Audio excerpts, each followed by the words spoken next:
Joker, folie à deux. Ben, c'est pas folichon. Eux ont versé le premier sang, pas moi.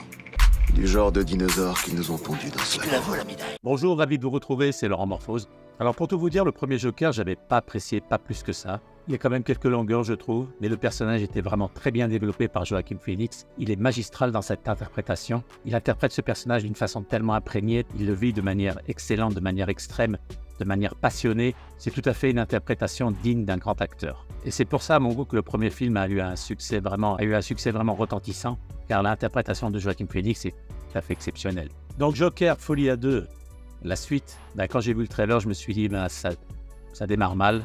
On est dans une comédie musicale, hein. D'après moi, c'était pas le bon chemin à suivre. Voilà, parce que dans le premier film, le personnage était abouti, il n'y avait plus qu'à le développer et construire son histoire au travers de Batman, la confrontation. On aurait voulu voir ça dans le deuxième. Alors bien sûr, un premier film qui cartonne, et bien évidemment, il y a une suite derrière. Cette suite a été faite peut-être pour de mauvaises raisons, je ne sais pas. Mais cette suite a été très très mal étudiée, très très mal conçue, très très mal organisée, avec un budget colossal par rapport au premier. On pouvait s'attendre à une amélioration, pas tant dans la réalisation, mais plutôt sur le scénario, sur la conception du projet, sur la créativité. Alors évidemment, un premier film bankable, et bien qu'est-ce qu'on fait? On fait une suite. Mais malheureusement, les numéros 2 au cinéma, on le sait, on l'a vu plusieurs fois, à part certaines exceptions comme Star Wars ou Retour vers le futur, les numéros 2, c'est toujours un peu bancal, souvent. Alors là, on est dans un délire total de Todd Phillips, le réalisateur, qui part dans des perspectives complètement ahurissantes. Enfin, je ne sais pas ce qu'il avait dans la tête à ce moment-là. On ne sait pas trop comment il a conçu le projet de ce numéro 2, mais on sent vraiment qu'il part dans des délires de création presque extrêmes, quoi. Pourtant, le film démarre bien, mais petit à petit que le film se déroule, on est dans une baisse constante du niveau de visionnage. Et on est dans une montée en délire du réalisateur. Encore une fois, ça démarre bien et on aurait voulu voir ce personnage évoluer dans cette folie qu'on connaît tous au travers du Joker et affronter à un moment donné ou à un autre du film le personnage de Batman, ne serait-ce que 10 minutes de film, un quart d'heure de film.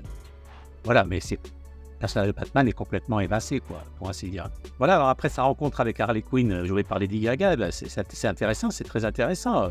Deux personnages comme ça, ce couple un peu déjanté, enfin carrément déjanté même, oui c'est une bonne idée, mais bon, l'exploitation reste très très minime, j'ai envie de dire. Voilà, alors on part dans une comédie musicale, semi-comédie musicale, bon, moi j'espérais plutôt une histoire un peu plus sombre, je dirais, pour ces personnages-là, ça aurait été plus judicieux à mon goût. Après la deuxième partie du film est très très longue avec cette histoire de procès, tout ça, on aurait dû, au bout d'un moment ça tourne un petit peu en rond.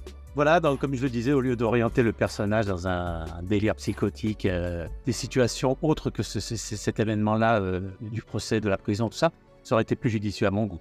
Maintenant, Todd Phillips est resté sur cet axe-là.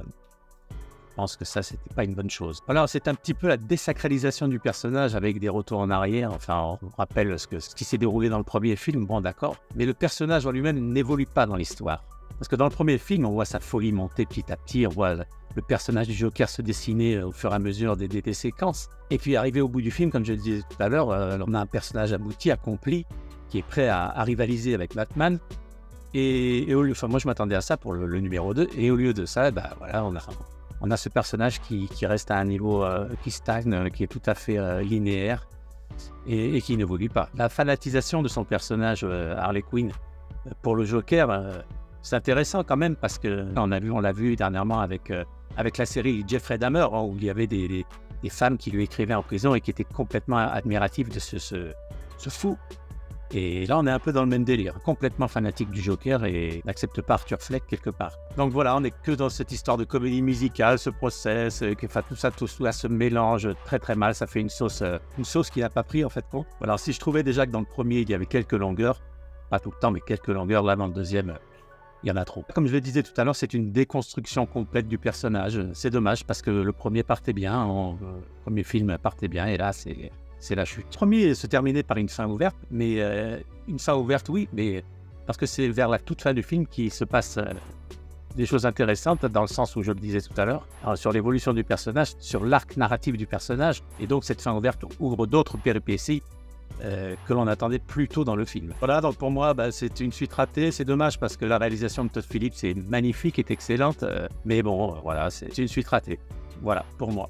Voilà, dites-moi dans les commentaires si vous avez vu le film, ce que vous en pensez. On en discute, je compte sur vous. Mettez un pouce en l'air si vous avez passé un bon moment et ça me fera extrêmement plaisir. Partagez la vidéo, portez-vous bien et je vous dis à la prochaine. Ciao.